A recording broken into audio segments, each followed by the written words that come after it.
If you're here for another take on whether or not you should pull for Shorekeeper, the short answer is yes. She's our second universal buffer and healer, and she has some other attributes making her really desirable if you're struggling in some harder content. However, if you're confident in your abilities to learn and adapt, and are okay with Verena, Baicha, and to a lesser extent Genshin, then I believe she may not be necessary for you. That is especially the case for the two of you who built up Baicha. Mad respect there. But yeah, she's a very strong unit, and if you are beginning your journey with us now, I would highly recommend picking up Shorekeeper. Also, her design is lovely, her voice is wonderfully Bottle of water.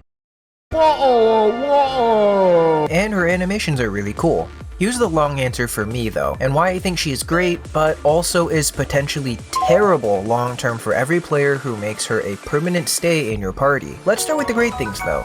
She's universal, so no niche, ultra specific shit.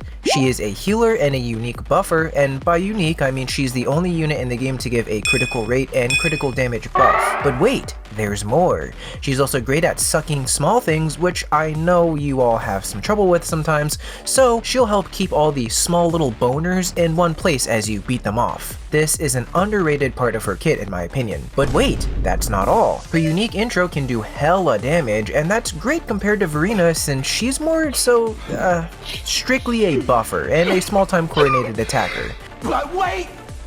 There's more! She can tank a fatal hit for you so you can play like the used crunchy spunk sock chilling in your hamper. Not only that too, her outro is unique in that she will save you from falls when you get hit up to 5 times. So that's another thing where you can play way more leniently. I love the synergy with Rover too, as it also makes Rover, who's already really fucking strong, become even more fluid thanks to her special energy buff. Needless to say, she is fucking stacked. The power of feet, am I right? She's also nice too since she has 2 different ways in which you can spec her up, which is nice for placeholder echoes and getting value until something better comes along. It's a lot less do or die like with DPS echoes. What I mean by this is that you can go for huge burst damage on her special intro while sacrificing healing by really seeking out crit damage. This is because her special intro will always crit, so why not do more damage? Or you can lean more into the balanced style with HP acting as both a raw damage bump all around for her HP scaling damage sources, while still providing decently strong healing and health sacrifice for when you're playing with one hand. Where you want to go, that's up to you, but keep in mind that you should have close to around 250 energy recharge in your stat, which may be a bit tough even with variation as a free-to-play. Personally, I had to use both 3 cost echoes for energy recharge with variation and substats to reach that threshold, but it kinda depends on how much you value and see that max 12.5 crit rate and 25% crit damage boost in her final form of Stellar Realm. Emphasis on seeing it. I'll talk about that in a second. So depending on how much you like or are lucky with her, the weapon really does help with the echo building, so you don't need to do basically what I'm doing. But why do I think she's potentially bad?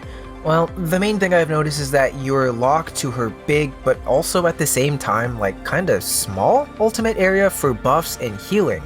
This is most noticeable when you're fighting bosses that move around a lot, and that is most of them. They will be outside of your circle and you can't CC them, so you're at that point not getting buffs and you're not getting healed. You're just going through the rotation to get her ultimate intro off to redeploy it in a better area. And if you intro outside of it, you're not even leveling the Stellar Realm, so yeah, it's sort of contingent on you being inside the Stellar Realm.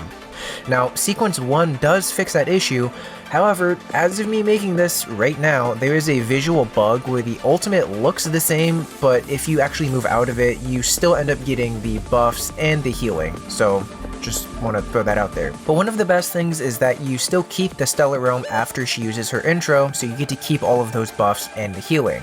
Whether or not you should try to get her Sequence 1 or not, that's kind of up to you and if you feel lucky, or if you have the currency to get it in the shop. Be warned though that the shop currency is kinda hard to come by, so it may be a while until you can get another sequence. The reason why I think she may be terrible long term though is because she essentially puts your gameplay experience on training wheels, and it disincentivizes you from learning and actually thinking a bit more. This makes it so you play worse when you have scenarios without Shorekeeper because she's not not there to take a fatal blow or cradle your balls from hitting the ground.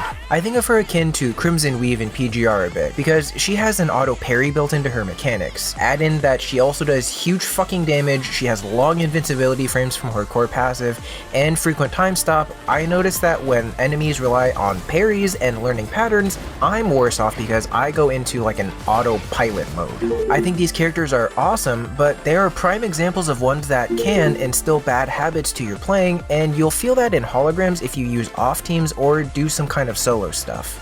Shorekeeper is very strong, but she's not a full-on replacement like everyone sorta said she was gonna be. She's an addition, and a very good one at that, but there are still some areas where Verena may still be a better choice for your team compositions. Please keep watering your Verena though, because she deserves the love. I'm opening it to you though. How has this succulent Sonoris being been treating you? Do you like her playstyle and feel? Hell, did you even get her? In any case, I appreciate you, thank you for letting me take your time, and be safe out there.